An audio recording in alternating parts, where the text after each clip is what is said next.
Hello everyone. Contest is over. Got a couple of build videos going.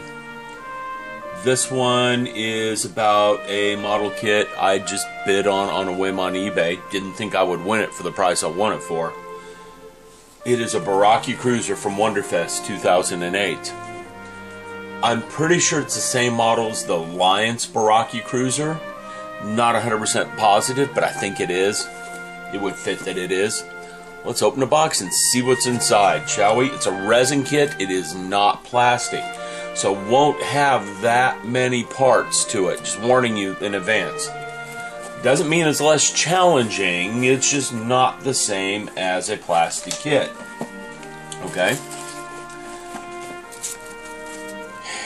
You can see there is no surface detail on this, but the Brakiri Cruisers don't have much in the way of surface detail. This is my eBay receipt. We have one brass rod. We have one big thing. We'll review the parts in a minute as soon as I get them all laid out. Another part. Another part. A Y part. Make a slingshot out of that. Another part. A nice big finny looking part. A base. Usually when I get resin kits, the bases are horrible. This base is actually fairly well cast, which is surprising. A bag of small, delicate resin parts. Those are going to be fun. Another finny part. Down in here, we have directions. Now let me get the styrofoam out of the way, and we can start reviewing a few things. Now resin kits are usually pretty thin on the directions. They usually don't have much in the way of good directions. Okay? It is the Alliance kit. There we go. This one has nice full color directions here, telling you how to align the parts and everything. This is some of the better directions I've seen. And it tells me the brass rod is for the stand. Very nice they include that. Don't know if I'm going to use this stand. I usually like to use my own stand. But they're full color directions. They're printed on nice paper, which is surprising me. They're not like the directions you're going to get for a plastic model kit, but that's okay to me. They are good directions from some of the resin kits I've seen. I've got a, gosh, can't remember, Vorlon Fighter. You don't want to see the directions on that. It's like a little paragraph, and you got to figure it all out on your own. I forgot I had that Vorlon Fighter. I'm going to have to pull that out and put it together one day. Okay, but here's the Brakiri Cruiser. The directions are pretty small. This is decal placement sheet with decals. Bright yellow decals. These decals are for the windows. There will be no lighting of this kit. I'm not adventurous enough to try to cut a resin part like that in half, gut it, and light it. I'm just not quite that adventurous. Okay? So here's my painting guide with my decal placement guide. The overall color is olive green, and there are some places a dark olive green. Not much in a color scheme. Again, the decals look pretty good. And, you know, they're J-Bot decals. They don't look too bad. I might try painting some of that instead of using decals. We'll see. Don't know if I could actually paint that, though. But we'll see. I'll figure that out when I get there. Now let's go to the kit parts themselves. This is the main body. There is a parting line down the center where they did the two halves of the mold. They'll have to be removed. Horrible pitting in the back. Oh, bad pitting back here. Let's zoom it in a little bit so you guys can see these parts just a little bit better. Look at that pitting back there. I'll have to use my newfound skills to fix that. That's just sanding away and re-smoothing. This is the problem with resin kits. If they're badly cast, you're going to get this. The rest of this piece, though, has almost no bubbles to it. I don't see any bubbles. I am finding where the mold lines went together, the different mold pieces went together. There's a little bit of flash right there. But other than that, I really don't see any bubbles in this. There's a bad spot right there too, but that just needs to be removed. So this is the main body. What we have now is one of the arms. Okay. Again, there's a few pits here and there in it. Nothing a good primer and some work won't fix. But nothing major. The biggest pit I found is right in here. And there's a pit right there. And a pit right there. But overall, this isn't too bad. It's got pin marks in the body where these two pieces go together. Of course, I got them backwards. Of course, those two pieces don't go together. There. Two pieces go together. Let me zoom the camera back out a little bit because I'm getting off camera a teeny bit. There we go. Alright. We got some discoloration on here, but a paint covers that. And I'm not seeing any real bubbles in this, nor pitting. It looks like that's the few places I am seeing it is where parts are joining together anyhow. There's some pitting along here. I'll have to see what that is with the directions. But I think the big ass fin goes up there anyhow. So that's just gluing together, smoothing, and a few things like that. So this part comes out pretty good. And again, looks like these two parts go together. There are pin marks here. They don't go that way. They go like that. Maybe these two particular parts don't go together.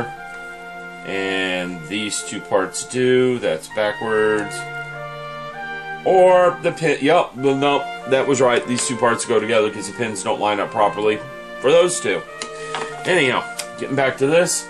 This part right here has some major pitting along the seam line right there and some seam to remove. You know, my first resin model, I didn't know how to get that pitting out. Now I've got a good idea on how to get rid of it.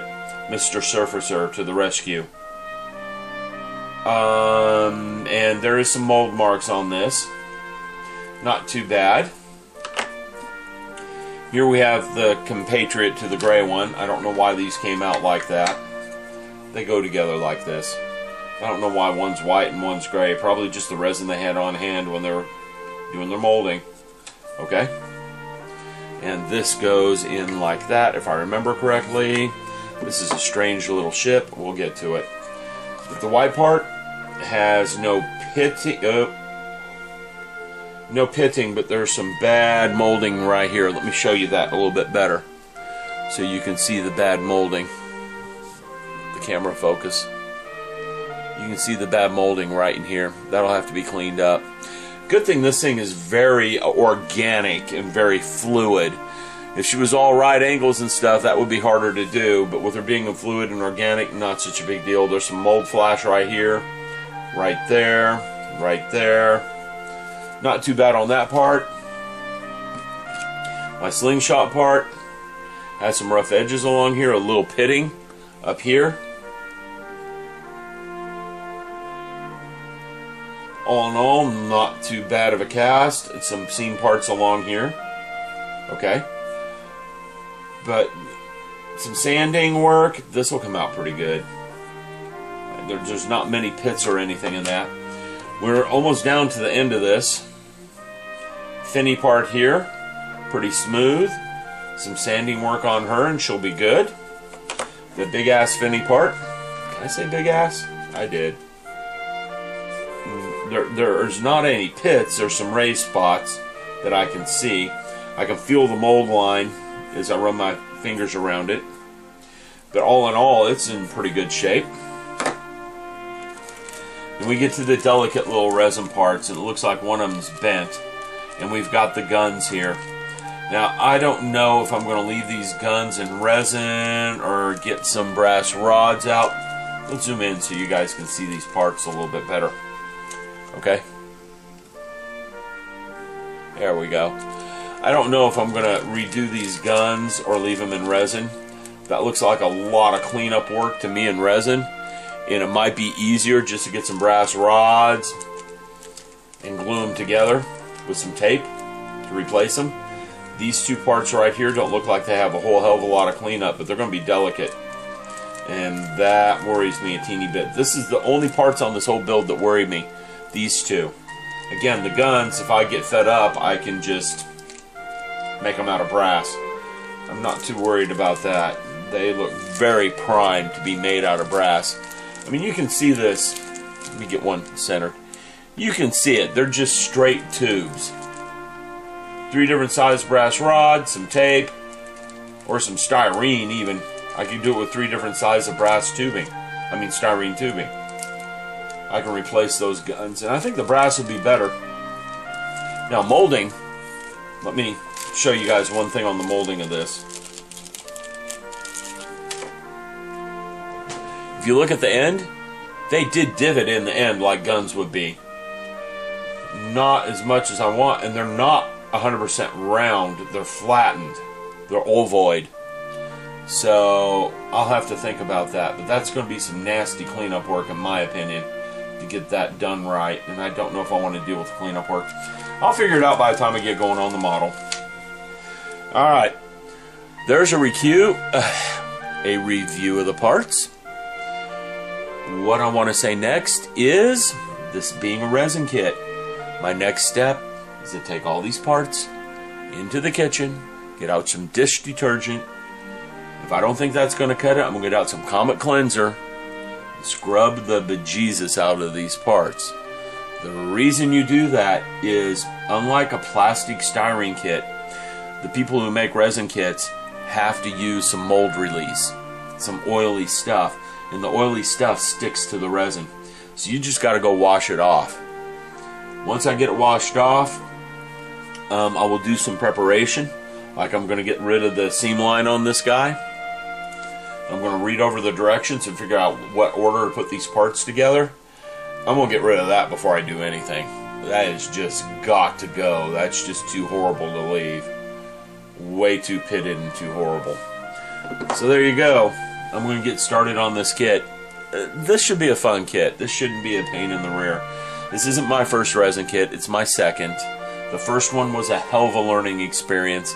Took me a lot longer than I thought it would. I'm not expecting this one to be anything like that one. So it's surface preparation before I assemble. I might do surface preparation before I wash it. Doesn't really matter for all the sanding I gotta do to get rid of the mold lines.